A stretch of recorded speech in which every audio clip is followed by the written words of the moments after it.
for the label itself, this is the way to check, right? So the front of the label and the back of the label, these are some of the measures that PSA puts into their cards to make it harder for fake manufacturers to make fake labels, right? So they put a lot of work, a lot of time, a lot of effort.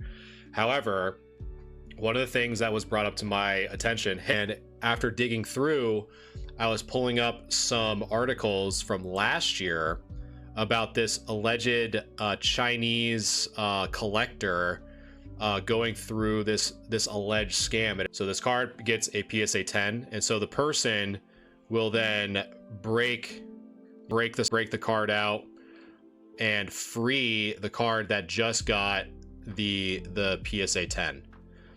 And what will happen is that they will extract this label, right? So they'll have the PSA 10 label outside of the case, and next they will then resubmit the card back to PSA, thinking or hoping that it will get another 10. So they'll have like pool of labels, right? Because the idea is that if the card gets a PSA 10, they'll crack it, submit it again, it'll get a new cert, and presumably it'll get a 10 because it got a 10 before, right? So the idea then is that they will take the label and they'll insert the real label inside of a slab, a fake PSA slab. And so from what I could gather when I was looking online, something like this, for example, right? So this is an example of what a fake label would look like, right? It's pretty off, the text is off, it's not showing a lot of the signs of it being real. Just as an example, a fake PSA is stamped into the slab versus the real PSA label stamped into the slab. What else? We have like real watermark versus the fake. So there's signs on the label, but it's more towards the actual slab itself. So the fake slab will still have a real PSA label into it. So the big thing to really look out for, based on based on just having experience with these cards, is the fact that these cards are sonically sealed, meaning that these cards should not bend, should not waver at all if they are in fact real.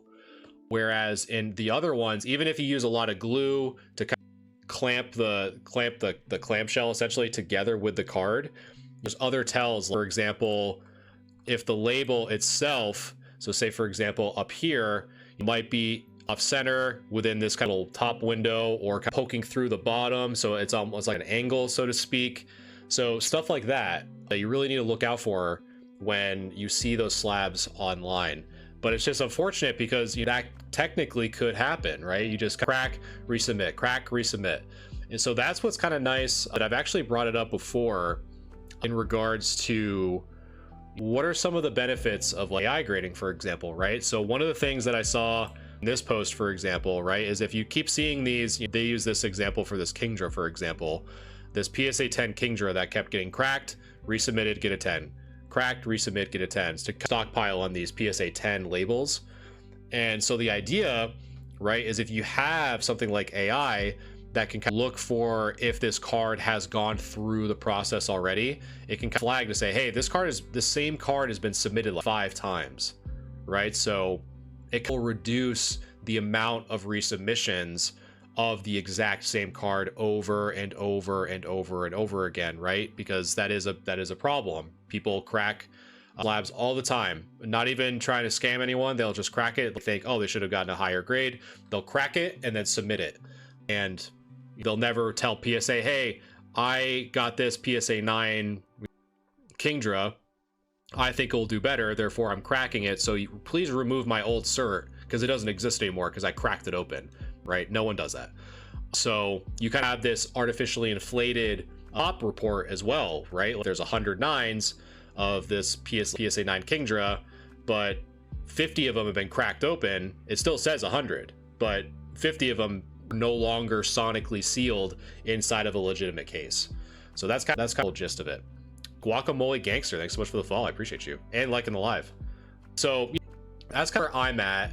with the fake slab stuff. So that's why when people initially, including myself, especially with eBay, right? So eBay at a certain price point, I think it was either 750 or 1,000, I can't remember. Jay, thanks so much for the heart me, appreciate you. To where you go through that authenticity guaranteed spot, and it's like before, I had the idea of, well, it's probably kind of like a waste of money. If I was a high-end collector, I just want the card because I'm assuming that the PSA label, I'm grading through PSA because they're already doing that middleman work for me already. But now with techniques like this and fakes just getting better and the case is getting better and whatever, maybe it's starting to become a little bit better idea now that I think about it longer, to where maybe having that additional authenticity guarantee for higher end slabs